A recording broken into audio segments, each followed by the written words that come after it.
Our readers, they don't really know anything about you. So firstly, we'd just like you to tell us something about yourself. What do you do and such things.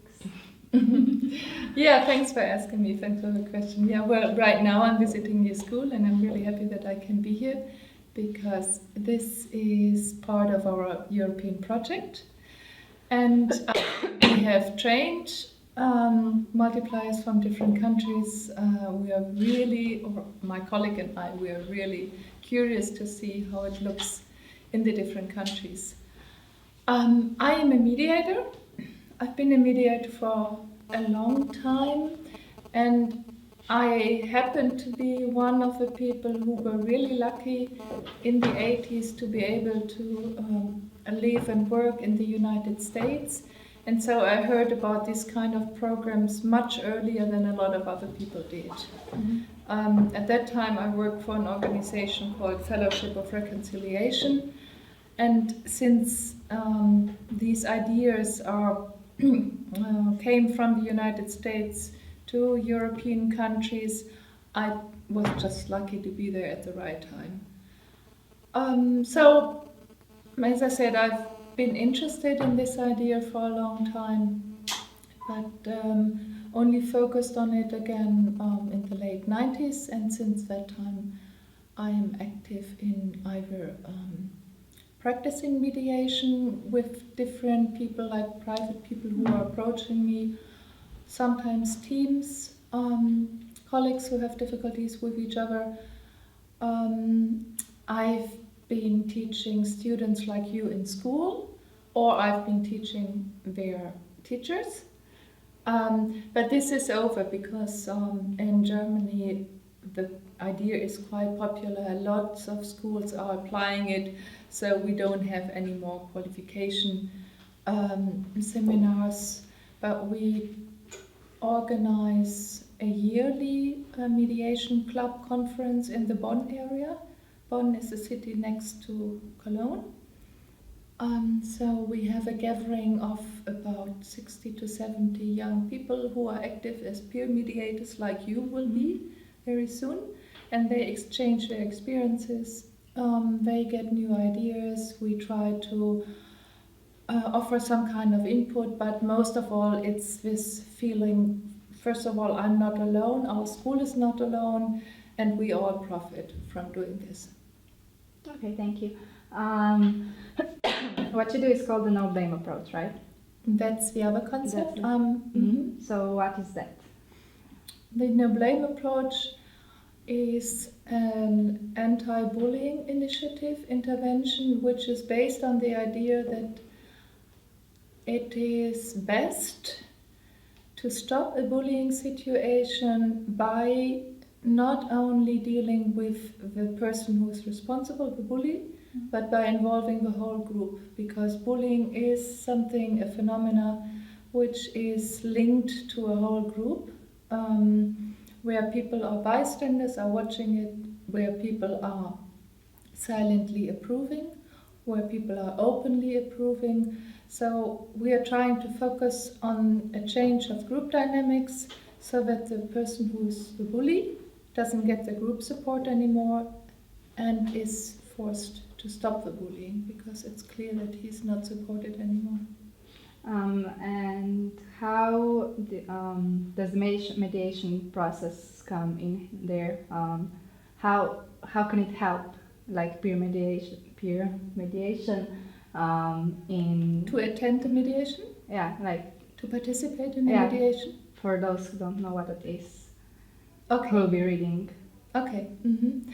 Well, mediation is something is different than the no blame approach, because mediation is based on the idea that peers, young people like you, can support their classmates in order to find a solution.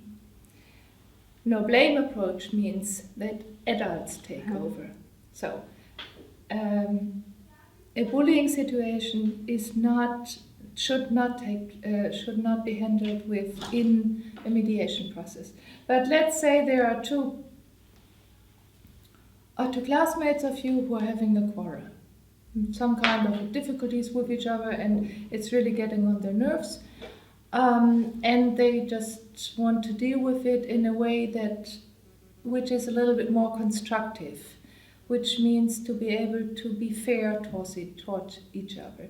And this is the basic idea that if two people who are having problems with each other are not able to solve a conflict themselves, it is often helpful to have a third person, or in the case of peer mediation, two persons who are neutral and who are not part of a conflict, in order to support a solution. And you went through the training, you know the different phases. So in the beginning, you talk about the points of view. I mean, what is the point of view of person A? Then you listen to the point of view of person B, so that both points of view are exchanged. And then you work on a deeper level and you try to find out what is the motivation behind it, what are the feelings behind it, has there been anything in the past which is related, what are the expectations. And in this moment you also try to encourage the people not only to accuse, you did this, and then you did this, but say, I felt really hurt when this happened. This is difficult for me to talk about yourself. Then the next step is, or would be, to think about possible solutions. And in the beginning, anything can be named.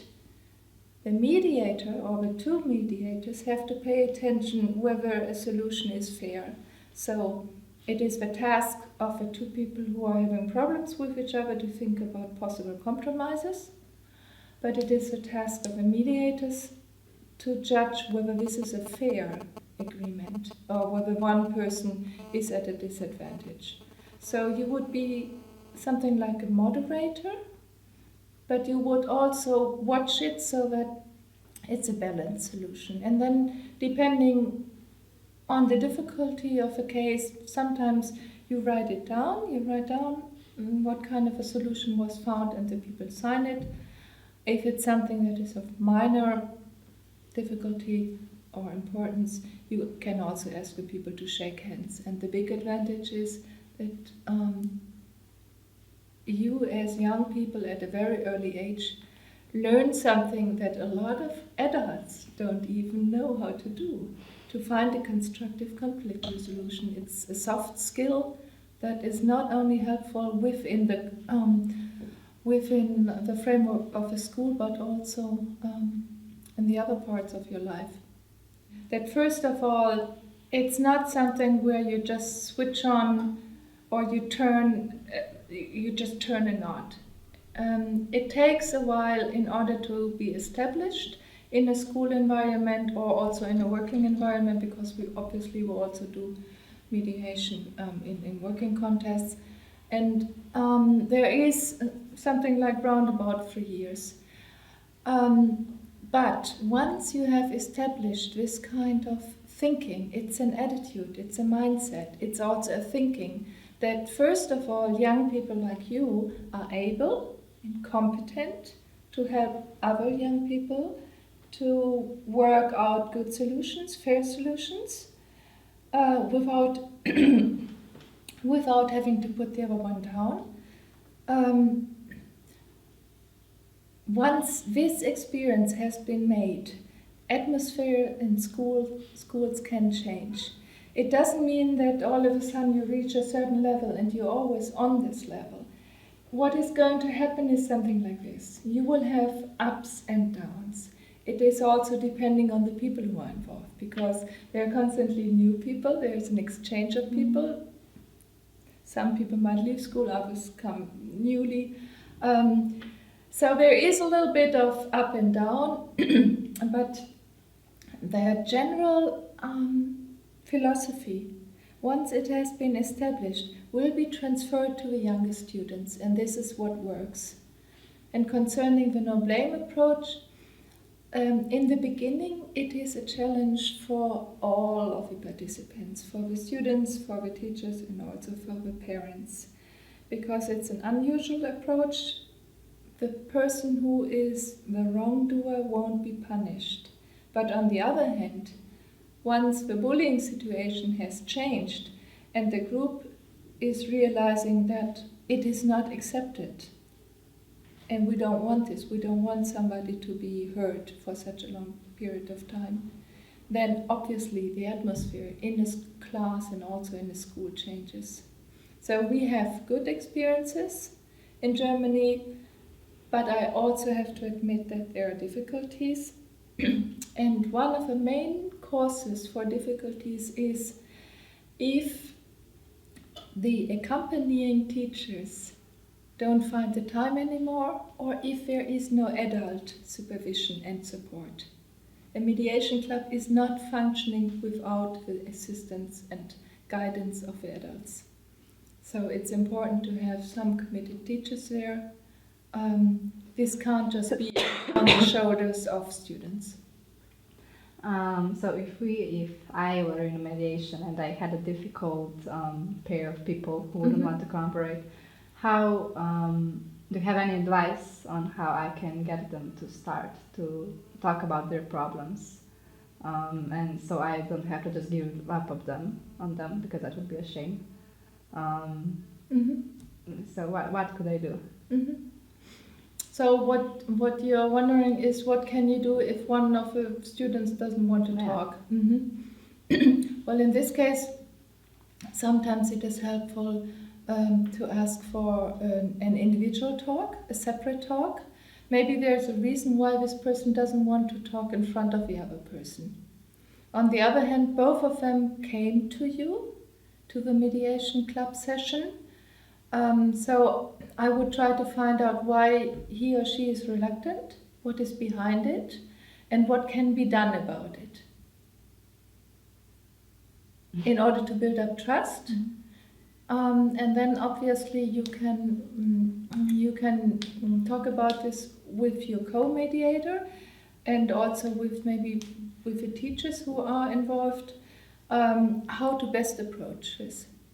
And is this something where you can build up enough trust so that both parties can participate in the mediation club, or is it something where maybe the teachers say, okay, maybe we first have to work alone with the student?